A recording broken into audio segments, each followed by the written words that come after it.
Good morning and welcome back to Mojospresso, a caffeine-inspired shot of inspiration and perspective to help you on your Friday with the goal to win the morning and win the day. Okay, we're back here with my new microphone and we have officially at capacity for our first ever virtual Finding Mojo Masterclass, which is very humbling.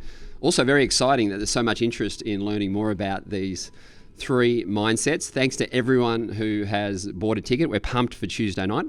We've also got about 200 people on their waiting list. But just so you know, we're using the funds from this masterclass to actually create an online platform around these themes. That and also supporting our great mates at Yaya Next Door, which is a social enterprise where people experiencing family violence are supported. It was set up by two of our favourite human beings, Daniel and Luke Paulino, and their goal is to inspire kindness amongst communities and encourage people to love thy neighbour as the most powerful antidote to violence. So check out their Insta page, JR Next Door. They've already got 78,000 followers and doing amazing things.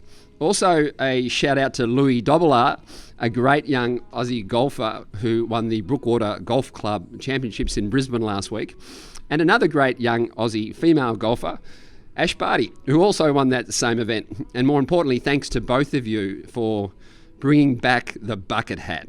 Paul Hogan, Strop, Ian Chappell, and every fisherman out there thanks you for making them officially cool again. We might even add them to our merchandise range. Okay, so to this week's topic, which is all around generous assumptions. And generous assumptions, in simple terms, are acts of empathy and open-mindedness, or said in a simpler way, they're just acts of vulnerability in pursuit of courage. And we're noticing with everything that's happening at the moment, this is a really important topic to spread compassion and kindness and empathy, because we're kind of noticing out in the world at the moment that people are getting really distracted and actually quite angry and almost vitriolic towards each other. And the thing is, we judge ourselves on our intentions, but we judge everyone else on their behaviours because we can't see their intentions. So when someone does something or acts in a certain way, behaves in a certain way, we can't actually, and doesn't share their intention, our brain will fill in the blanks so that we can actually complete the story. But because we've got this reptilian brain with this built-in negativity bias, our brains are more likely to form a negative assumption rather than a positive one. Our brains are like Velcro for negative experiences, but Teflon for positive ones. We're actually 7 times more likely to think negative about others and about ourselves than positive ones. And this negativity is having a really big impact on our emotional health and the positive state of mind that we actually all want and need. And this is where generous assumptions come in, because they benefit our emotional health and well-being and keep you in a spirit of compassion and empathy and generosity when we're interacting with other people.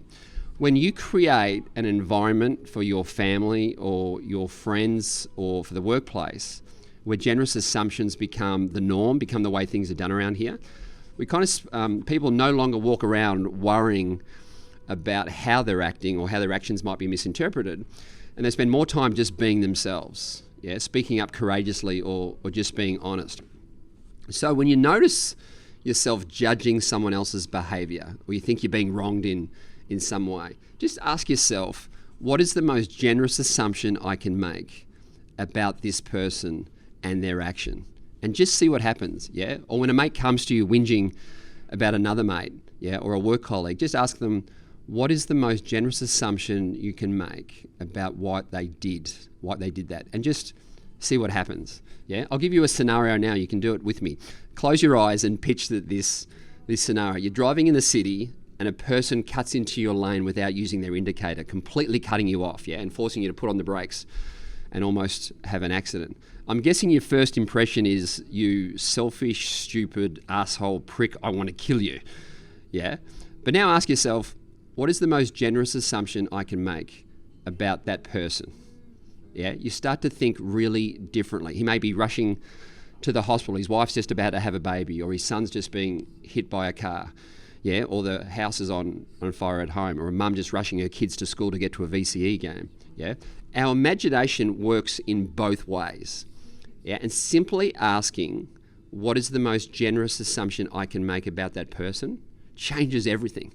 Yeah, your heart rate goes down, your blood pressure goes around, but your sense of generosity and humanity increases, yeah, your connection to that person, and by association, your dopamine and your oxytocin levels actually increase, yeah? Okay, here's another one. Your teenage son throws a tantrum at the dinner table telling you you're the worst mum or dad ever for putting time restrictions on his mobile phone or his video gaming habits. Sound familiar?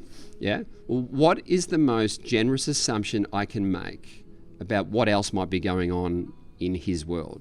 Yeah? What's the story behind the story? Where might he need some help with his habits or friendship groups or other anxieties unrelated to the blow up? Yeah, and this is where generous assumptions unlock the most insane level of empathy, which is the bedrock for human connection, which as humans we're hardwired for. Yeah, you start to say that person is probably doing the best they can.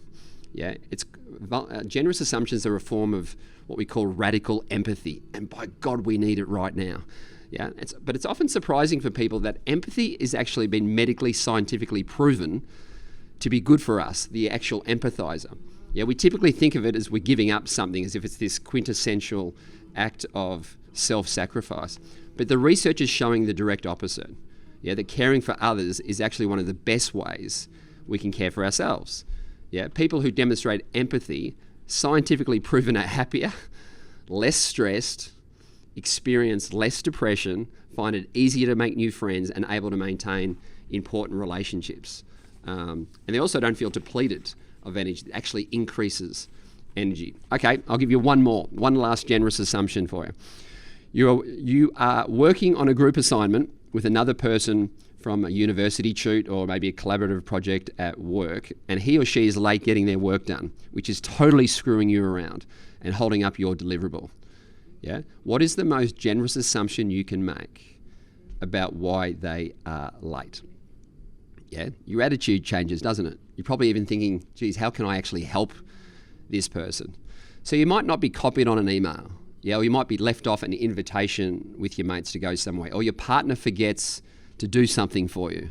Yeah? Or the waitress is taking too long to bring your coffee out to you. But when you start from a place of generous assumptions, what is the most generous assumption I can make about that person? Your empathy goes through the roof.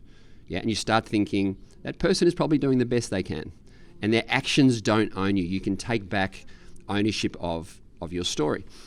Humans are the only species on the planet that have this thing above our heads called imagination. Yeah, we're the only species which have the capacity to tell ourselves stories. We just got to get better at the storytelling part. Yeah, we've got to start using our imagination in a generous way, hence generous assumptions. I heard someone say the other day, when are we going to stop judging people whose actions don't affect us?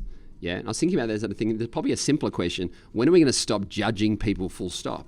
Yeah, because it doesn't do any positive benefits for us whatsoever.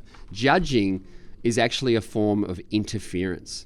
And it's one of the biggest distractions today is we're interfering in other people's lives and life tasks, or we're letting them interfere in our lives and our life tasks. So from now on, catch yourself when you're about to interfere or interject and ask yourself, is that my life task? And if it's not, simply say to yourself, from now on, that is not my life task. So if my kids at uni or at college do their homework tonight or don't do their homework tonight, it's their life and their life task. Yeah, the consequences of that choice are on them. Yeah, don't get me wrong, I can encourage them. I can be available to them. I can be open to them if they need help, and I can love them. But I can't interfere. It's their life and their life tasks. So often we're interfering emotionally, financially, physically, or verbally in other people's lives. So watch out for that interference, and watch out for that interference coming both ways. Yeah. So good luck practicing your generous assumptions today. Try and ask at least once or twice, what is the most generous assumption you can make about the other person? Maybe try that mantra. That person is doing the best that they can. And also watch out for the interference in other people's lives and life tasks. And good luck with that. Give us some feedback and let me know how you go. Okay, that's another episode of Mojospresso. As always, thanks for your support. Leave us a comment or a topic, or if there's a question like us to discuss, definitely throw it our way as well. And until next time, we will love you and leave you and see you on the other side in the soup. All the very best.